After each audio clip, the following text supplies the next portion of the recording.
시편 63편에 있는 말씀입니다.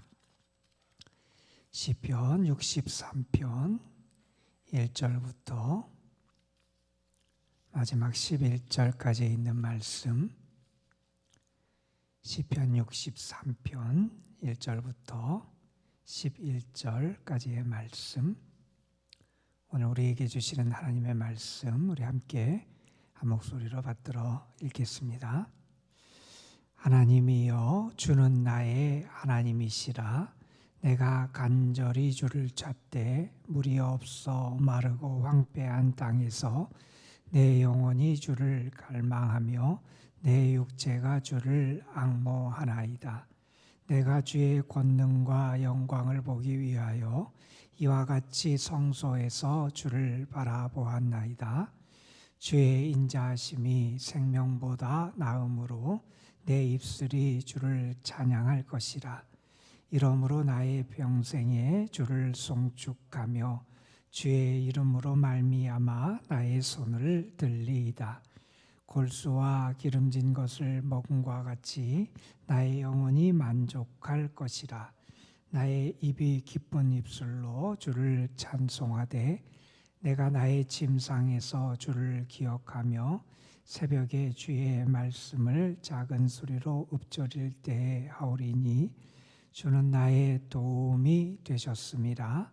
내가 주의 날개 그늘에서 즐겁게 부르리이다. 나의 영혼이 주를 가까이 따르니 주의 오른손이 나를 붙드시거니와 나의 영혼을 찾아 멸하려 하는 그들은 땅 깊은 곳에 들어가며 칼의 세력에 넘겨져 승냥이의 먹이가 되리이다. 왕은 하나님을 즐거워하리니 주께 맹세한 자마다 자랑할 것이라. 거짓말하는 자의 입은 막히리로다. 아멘. 우리가 살아가면서 그런 경험을 가끔 해요. 마치 내가 아무것도 없는 사막, 광야에 살고 있는 것이 아닌가 하는 생각을 할 때가 있습니다. 물도 없고 먹을 것도 없어요. 내가 노력해서 무엇인가를 얻기도 참 어려운 그러한 삶의 자리, 무언가를 해도 안 되고 아무것도 남는 것이 없고 황량한 벌판에 서 있는 것 같은 그런 경험을 할 때가 있습니다. 오늘 우리가 지금 함께 읽은 시편 63편에서 시인은 자기의 삶의 자리를 물이 없어 마르고 황폐한 땅에 있는 것 같다, 이런 표현을 합니다. 우리의 삶에서도 그런 경험들을 간혹 하지요. 아무것도 내 손에 잡혀 있는 게 없고 아무것도 남아 있는 게 없고 주위를 둘러봐도 아무 사람도 없고 그렇다고 길이 보이는 것도 아니고 누군가 나를 도와주고 남에게 도움이 될 만한 것도 그런 사람도 주위에 없는 그러한 상황에 처할 때가 있지요.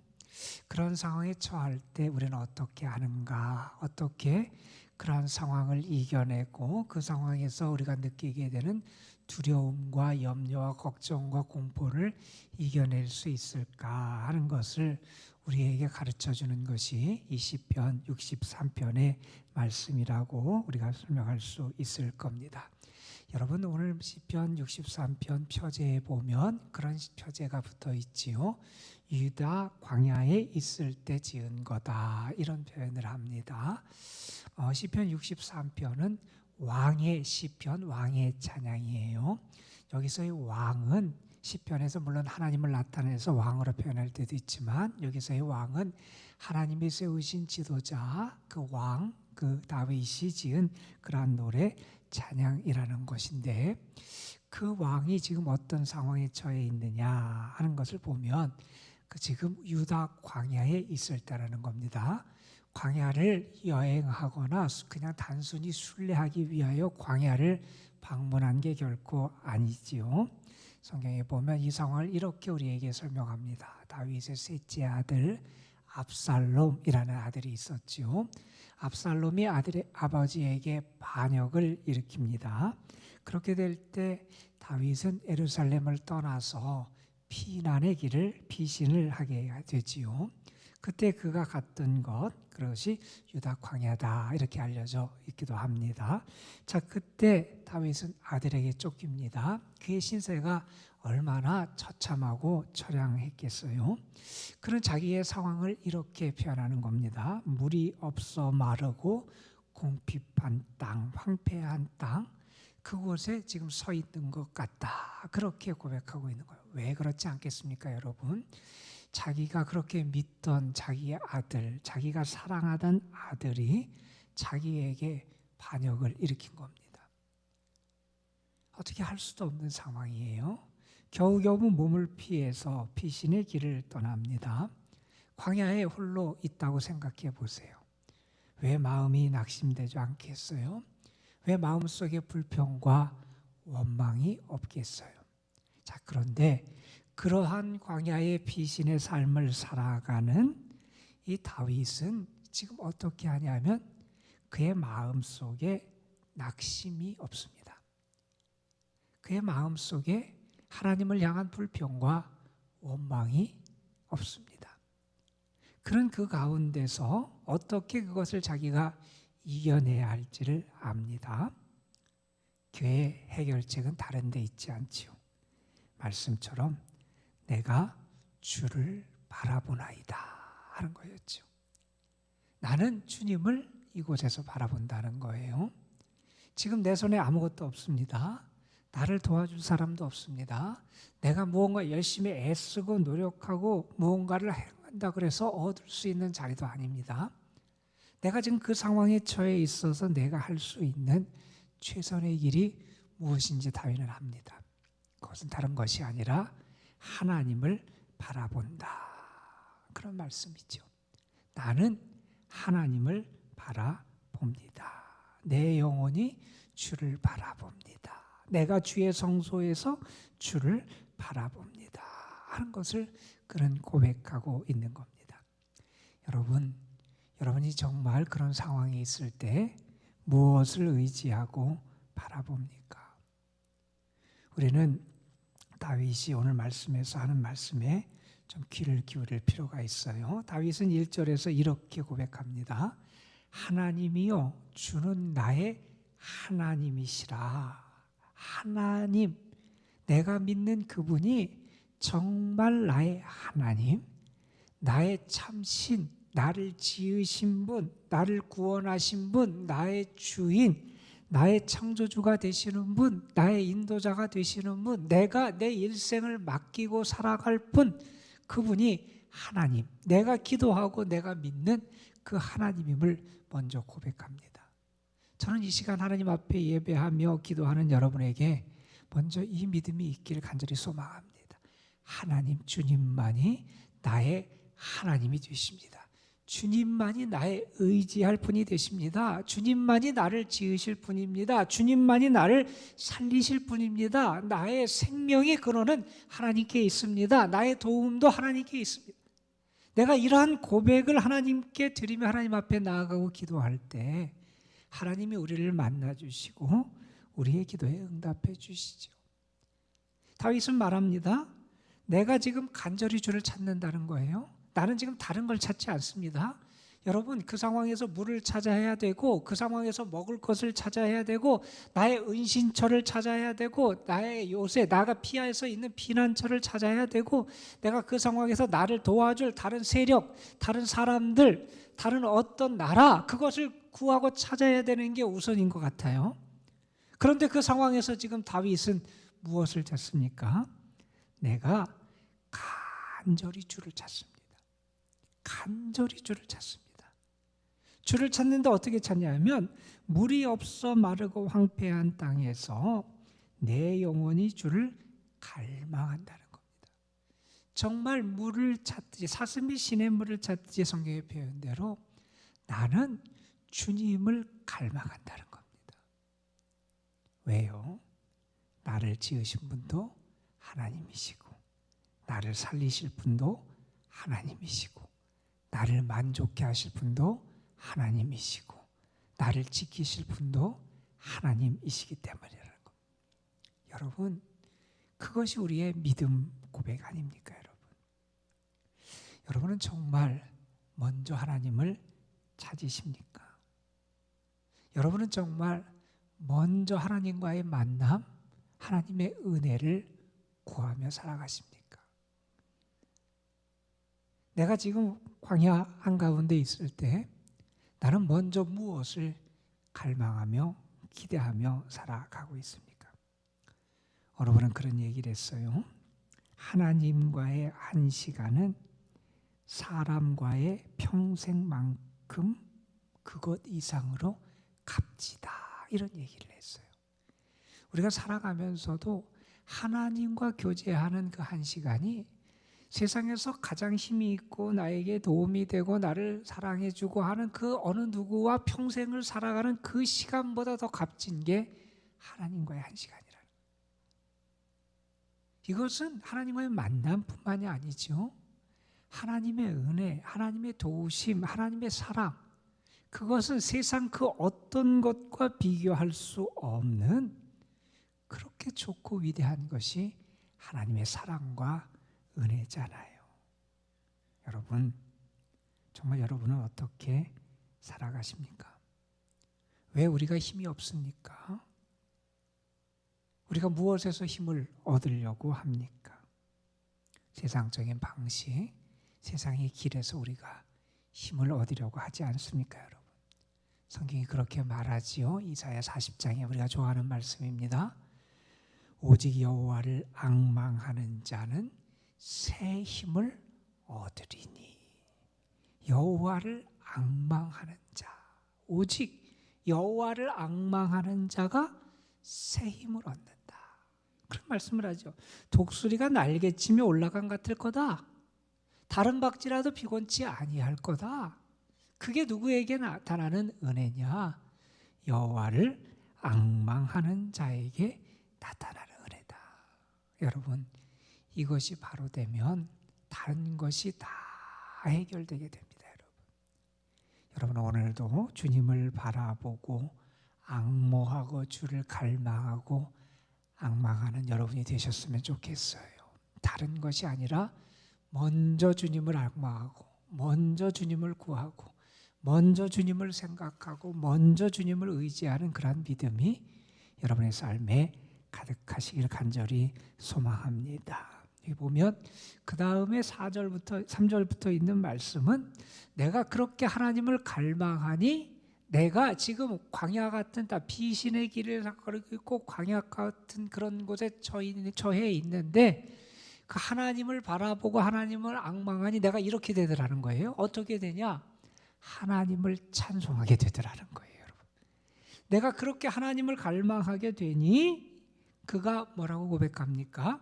주의 인자하심이 생명보다 나음으로 내 입술이 주를 찬양할 것이라. 이러므로 나의 평생의 주를 송축하며 주의 이름으로 말미암아 나의 손을 들리이다. 지금 말합니다. 지금 그가 어딨냐면 광야에 있습니다. 그러나 그는 말합니다. 나는 이곳에서 주님의 인자하심이 얼마나 풍성한지를 안다는 겁니다. 나에게 베푸실 주의 인자하심을 나는 기대하고 갈망한다는 겁니다. 그러니 나는 지금 이 자리에서 내 입술로 주를 찬양할 수 있다는 겁니다. 왜요? 주의 사랑을 주의 인자하심을 믿으니까 나는 주를 찬양할 수 있다는 겁니다. 주를 송축한다는 겁니다. 주를 높인다는 겁니다. 이렇게 말합니다. 5절에서 골수와 기름진 것을 먹음같이 내 영혼이 만족할 것이다. 광야에 있습니다. 아무것도 없는 땅에 있는 것 같습니다. 그러나 그는 압니다. 내 영혼을 누가 만족시켜 주시느냐? 하나님이 만족시켜 주신다는 겁니다. 여러분, 우리는 그런 하나님의 은혜를 입고 살아간다는 거예요. 우리의 삶이 만족할 수 있는 길, 우리의 삶이 풍요로울 수 있는 길, 우리의 삶이 행복할 수 있는 길, 다른 데 있는 게 아니라 하나님께 있음을 안다는 거예요. 그러면 하나님을 바라보겠지요. 그러면 주를 갈망하겠지요. 그러면 주를 앙모하겠지요. 그러한 삶을 살아가는 믿음을 그는 나타내 보여주고 있다는 겁니다. 시편에 보면 36편에 시인이 이런 고백을 했어요. 하나님이여, 주의 인자하심이 어찌 그리 보배로운지요. 사람들이 주의 날개 그늘 아래에 피하나이다. 이런 말씀이 있어요. 주의 인자하심을 내가 어떻게 경험하냐면 그게 정말 보배롭다는 거예요, 여러분. 정말 보배롭다는 거예요. 그것이 세상에서 가장 가치 있음을 아는 겁니다. 시인이 말한 것처럼 주의 인자하심이 생명보다 낫다는 것을 아는 겁니다. 여러분, 오늘도 그 인자하심이 여러분의 삶에 함께할 줄로 믿습니다. 여러분, 오늘도 우리는 그 하나님의 인자하심을 구합니다. 그래서 하나님의 은혜를 구하며 하나님 앞에 나아가지요. 우리의 삶에서 분명히 이러한 은혜가 함께할 줄로 믿습니다. 우리가 광야에 있을 수 있습니다. 어려운 삶의 자리에 있을 수 있습니다. 힘들 수 있습니다. 그러나 우리는 압니다. 주님의 인자하심이 나와 함께합니다. 골수와 기름진 것을 먹음같이 나의 영혼이 만족할 수 있는 길이 하나님께 있음을 압니다. 하나님이 주시는 은혜, 그 인자하심이 오늘도 우리에게 풍성하게 나타난다. 우리는 그것을 소망하며 기대하며 주님께 나아가지요. 자, 이렇게 하나님의 은혜를 찬양하는 시인은 7절에서 이렇게 다시 한번 하나님의 은혜에 대해서 고백하며 찬송합니다. 7절 말씀입니다. 주는 나의 도움이 되셨습니다. 내가 주의 날개 그늘에서 즐겁게 부르리이다. 여러분, 지금 어디에 있습니까? 광야에 있습니다. 왜 있습니까? 그가 아들의 반란 때문에 겨우겨우 목숨을 부지하기 위해서 광야의 피신에 있습니다. 그의 삶을 결코 편안하거나 그렇게 모든 것이 풍족하거나 그런 상황이 결코 아닙니다.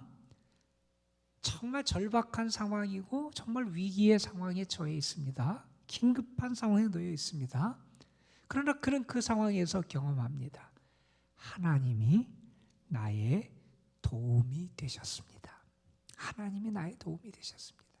하나님이 주의 날개 그늘에서 나를 보호하시니 내가 그곳에서 주님을 즐겁게 찬양합니다.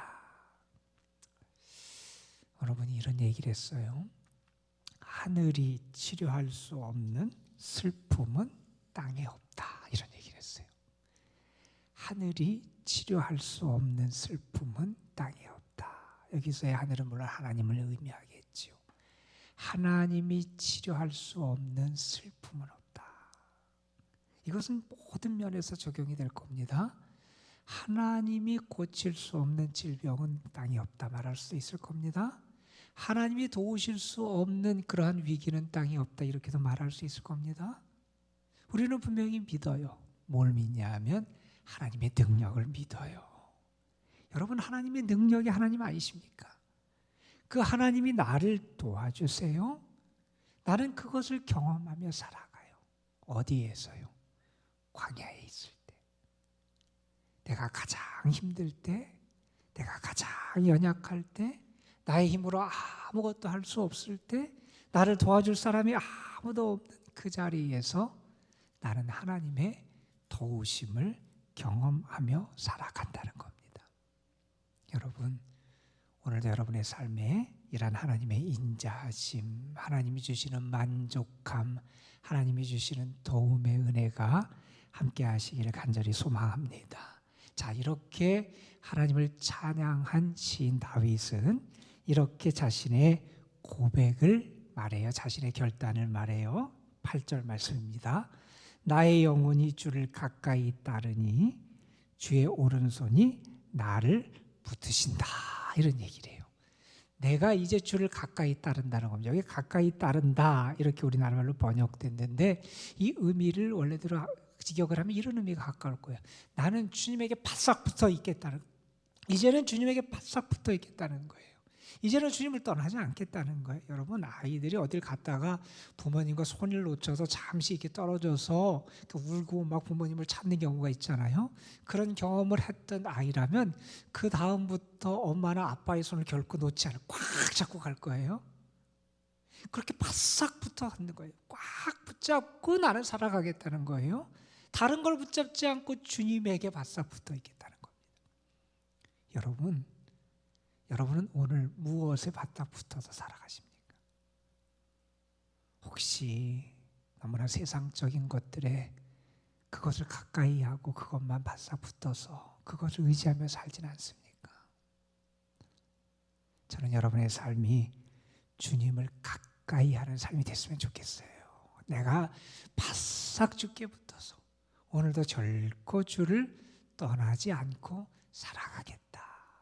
그러면 마지막 절에서 시인이 고백한 것처럼 왕은 하나님을 즐거워하리니, 이 고백처럼 오늘도 여러분의 삶이 하나님으로 말미암아 즐거워하며 살아가는 그러한 삶이 될 줄로 믿습니다. 여러분, 우리의 삶이 어렵고 힘들 수 있습니다. 그러나 분명히 믿습니다.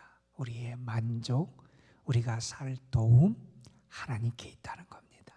그 하나님을 바라보고 앙모하는 가운데 하나님을 가까이 하며 주님이 주시는 즐거움 가운데 살아가서 여러분의 입술을 통해서도 내가 광야에 있었지만, 내가 광야에 있지만 이곳에서 주님으로 말미암아 내가 승리하고 즐거워하고 주를 찬양합니다. 고백할 수 있는 은혜가 가득하시기를 주님의 이름으로 축복합니다. 기도하시겠습니다. 아버지 하나님, 자신의 목숨을 부지하기 위하여 피신의 삶을 살았던, 광야에서 그 목숨을 부지하기 위해서 피란의 삶을 살았던 다윗, 그러나 그는 그곳에서 세상의 다른 어떤 것을 바라보고 의지하는 것이 아니라 주님을 앙망하고 주를 갈망하고 주를 앙모하며 주를 바라봤습니다. 주를 바라보는 그에게 하나님의 인자하심이 느껴졌고 주님이 주시는 참된 만족이 가득했고 하나님이 나를 도와주심을 그는 경험할 수 있었습니다. 그래서 그는 하나님께 가까이 하고 하나님을 즐거워하며 살아가는 삶으로 나아갈 수 있었습니다. 아버지 하나님, 다윗의 삶에서 경험했던 이 은혜가 지금 광야 같은 그런 황량한 땅에, 사막 같은 곳에 서 있는 주의 자녀들의 삶에도 온전히 경험될 수 있게 하여 주옵소서. 저들이 주님을 바라보게 하시고, 그래서 주님의 인자하심, 주님의 사랑하심, 주님의 도우심, 주님이 주시는 만족감을 누릴 수 있도록 주께서 역사하여 주옵시며, 그래서 저들의 입술을 통해서도 주를 찬송하는 찬송의 고백이 선포될 수 있도록 이끌어 주옵소서. 아버지 하나님, 우리가 간절히 고백하기는 오늘도 우리의 삶이 하나님을 가까이 하는 삶이 되기를 소망하며 주님 앞에 나아갑니다. 주님께 바싹 붙어서 주님을 떠나지 아니하는 하루의 삶이 되기를 소망합니다. 하나님, 그래서 주님이 주시는 은혜, 주의 말씀을 듣고 주의 사랑을 경험하고 주의 오른손이 나를 붙잡아 주심을 경험하며 살아가며 감사로 오늘 하루의 삶을 마감할 수 있도록 인도하여 주옵소서. 오늘도 사랑하는 성도들, 저들의 가정, 자녀손들, 저들이 소망 중에 기도하며 수고하며 애쓰는 모든 일들 다 하나님의 손에 의탁하며 맡깁니다. 능력의 손으로 붙잡으시고 도움의 손길을 허락해 주시고 하나님의 은혜의 날개 아래 품으시고 지켜 주옵소서. 아버지 하나님, 특별히 연로하신 분들, 병중에 있고 병약한 분들, 어려움 가운데 있는 분들에게도 오늘도 하나님의 따뜻한 사랑의 온기가 함께하기를 원하고 주님이 회복시키시고 고치시고 일으켜 세우시는 은혜로 역사하여 주시기를 소망합니다. 하나님 함께하여 주옵소서. 이 시간 우리가 하나님 앞에 믿음으로 간절히 간구하는 기도에 성령께서 우리의 기도를 도우실 뿐만 아니라 주님께서 귀를 기울이시고 응답하시는 귀한 복으로 역사해 주실 줄 믿사옵고 우리 구주 예수 그리스도의 이름으로 기도드리옵나이다. 아멘. 하나님, 오늘도 우리의 삶을 주님의 은혜의 날